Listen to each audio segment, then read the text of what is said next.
Greetings and welcome to the 4th episode of Morrowind Modding Manors, a series dedicated to looking at 3 different house mods every episode as we try and find your dream home in Resdayn. As always, I'm your host Dark Elf Guy, and today we have 3 unique and very different house mods.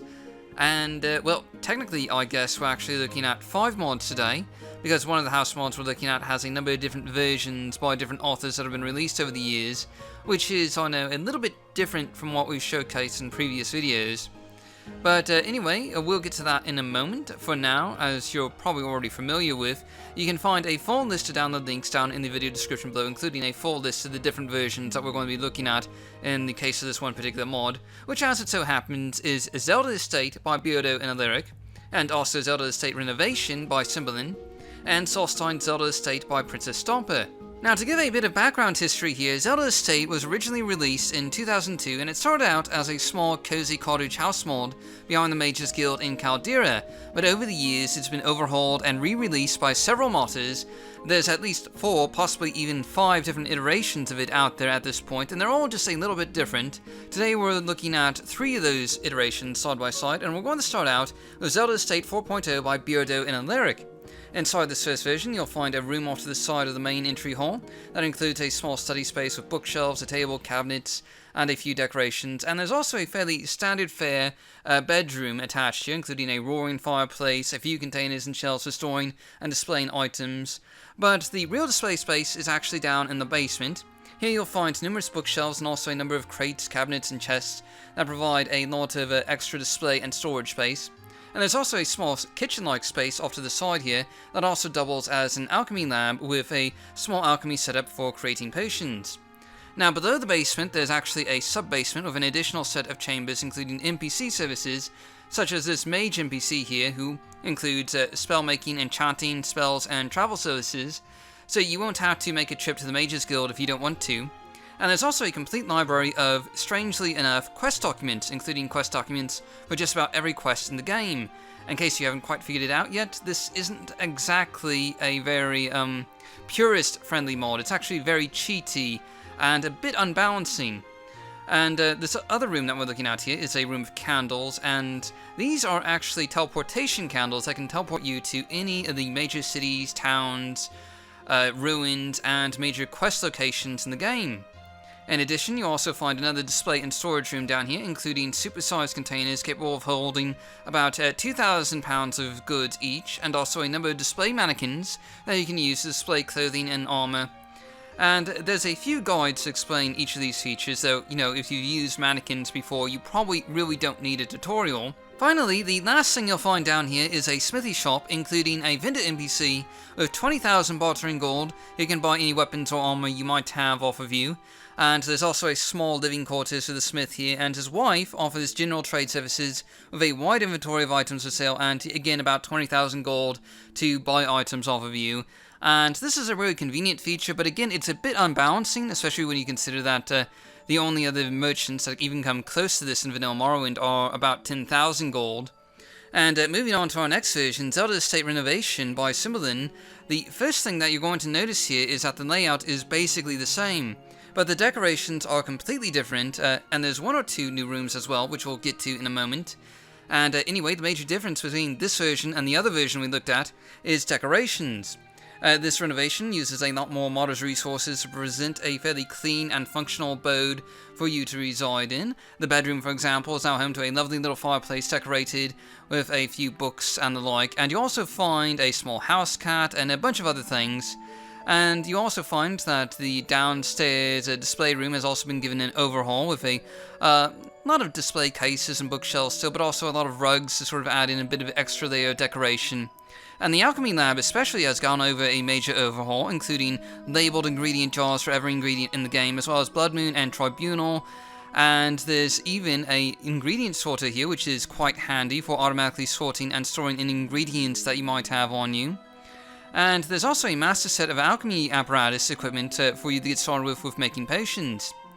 And next we have one of the new rooms, which is a kitchen and dining room space with another fireplace, a central dining table, a kitchen counter with a number of different cooking utensils. And this is just a lightly decorated room that, you know, feels cozy without actually adding in very much functionality. The other new room is a rather large and open space study which includes yet another fireplace, and seriously, there's a lot of those in this version. There's also a table of decorative maps, a desk and shelf of books which are nicely pre-decorated, and of course there's a number of working display cases. And really the only downside here is that this version does not include any display mannequins. And last of all, we have Solstheim Zelda Estate by Princess Stomper.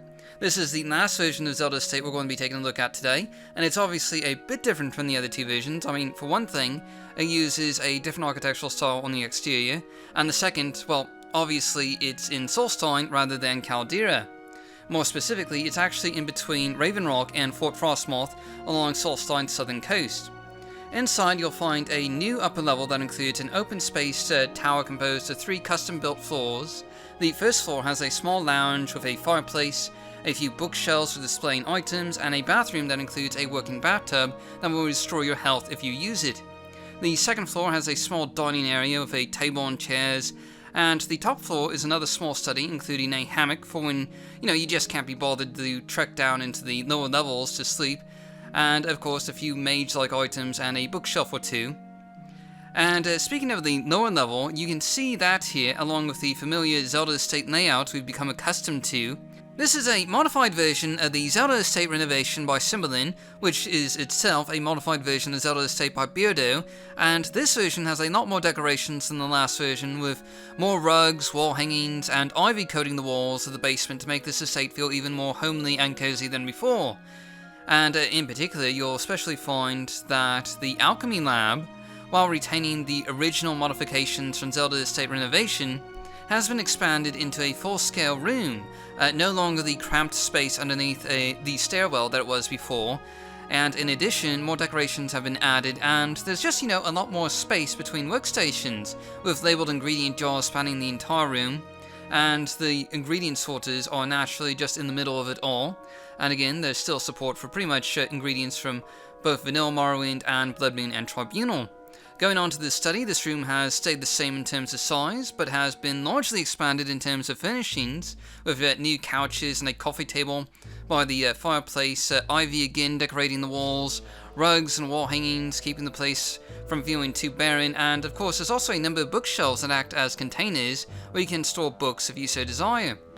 Now the kitchen and dining room is, still pretty much the same. Biggest change here is that the dining room table now has some clutter on it. Again, just to make the place feel a bit more lived in. And finally, this version does add one more room, a sort of spa and bath beneath the dining room, including a small bit of storage and some lovely pine trees adding some decoration down here. And overall, this is probably the best version of Zelda Estate, but it should be noted that you can actually play this version with one of the other two versions if you so desire. Anyway, Zelda Estate is a small but cozy house mod that has long been considered a classic in the community, and as such it does have a lot of different versions that offer a lot of different options for what you might be looking for. While all versions do ultimately fall a bit into the cheating category, and probably aren't good for purists, there's a lot of nice features included here. From armor mannequins to display cases, lots of storage, cozy amenities, an alchemy lab with labeled containers and ingredient sorters, and other cool features like a teleport room, service NPCs, and a house cat. Definitely recommended if you enjoy small but very convenient house mods. And moving on, we have our second official mod. We have Everglade Estate by Puppy14. This adds a modest-sized, swampy, Halali-style abode to the outskirts of Ode, providing a courtyard-like compound with multiple buildings and walkways that are entirely walled in and, notably built over a swamp, with walkways providing a relatively dry path between the buildings, but one small slip could land you in the muck, if you're just not careful. And regardless, the landscaping here is actually pretty nice, with fountains and trees that help to enhance the unique character of this estate. But before you can officially move in, you must purchase Everglade Estate from this fellow here for a mere 8,000 septims, and that cost includes the entire estate as well as a teleportation ring that'll be added to your inventory. Now, the estate is composed of 3 buildings in all, the first of which is the main entrance, which has a sort of lounge-like space with a roaring fireplace and also a dining room with a dining room table and bookshelves, and a bottom floor that has a few armor display mannequins and some rather interesting designs. But otherwise, this building is a bit barren, and you might want to consider using this with a furniture mod.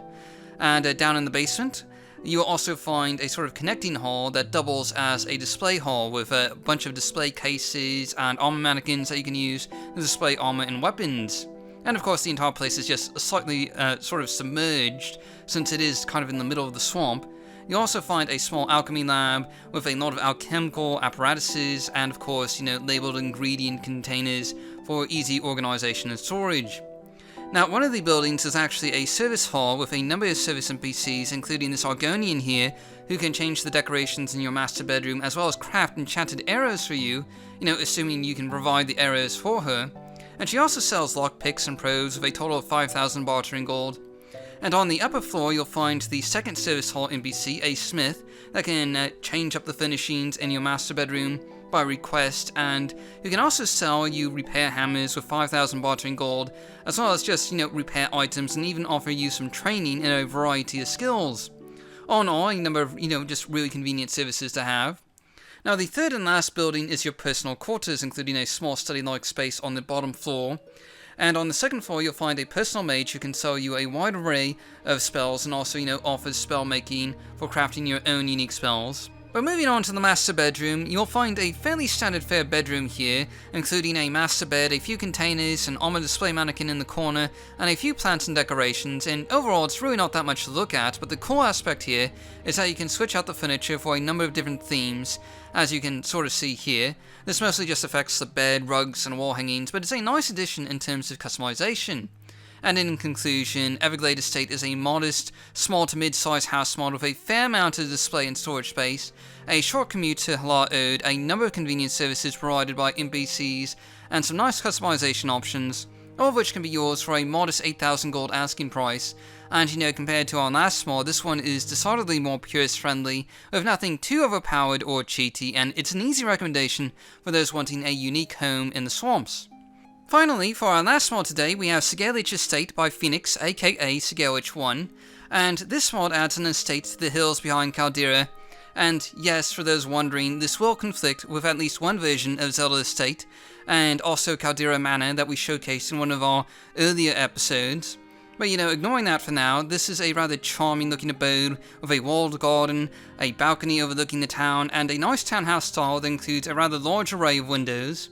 And inside you'll find a large entry hall, including a lounge to one side, with a roaring fireplace and, the to-be-expected lounge chairs.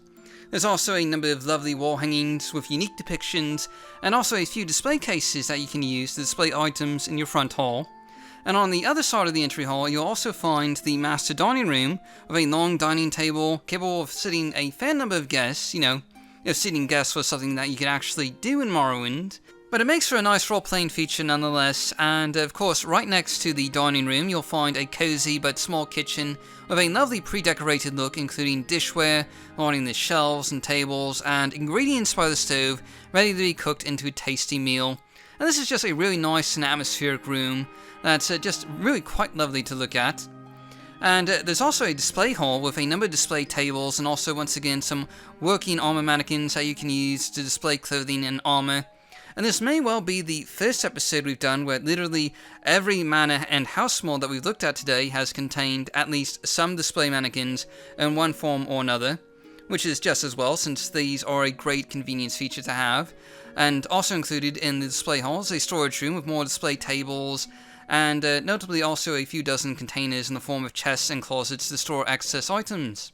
On the second floor, you'll also find the master bedroom, which includes a small desk, cozy fire, master bed, and also access to the outdoor balcony overlooking the city of Kahleigh. Not to mention there's a number of those fantastically decorative wall hangings here. And right next door is the alchemy lab, which includes a lovely set of labeled ingredient jars, including support for vanilla ingredients as well as blood moon and tribunal ingredients. And you also find a convenient ingredient sorter cat to automatically sort and store your ingredients into the properly labeled containers. And there's naturally an alchemy station for making potions, and overall this is a cozy and lovely estate that's basically move-in ready, including some really nice views of the city, a walled-in garden, and some rather beautiful decorations. And it does also come with a number of convenience features such as lots of display space and storage space, an alchemy lab with labeled ingredient jars and an ingredient sorter, a few armored display mannequins, and a short commute into town. And assuming you're not using a lot of other Caldera mods that could conflict with this one, this is a really nice recommendation for a smallish to mid-size abode that'll make you feel at home and provide you with the convenience features that you might expect. And that's pretty much it for this week. Tune in next time for more housing mods. And this weekend we'll finally have the 50th episode and special 2-year anniversary of Morrowind Modding Showcases. So definitely stop in and check that out, and really just thanks for watching, and I'll see you all next time with our next batch of mods.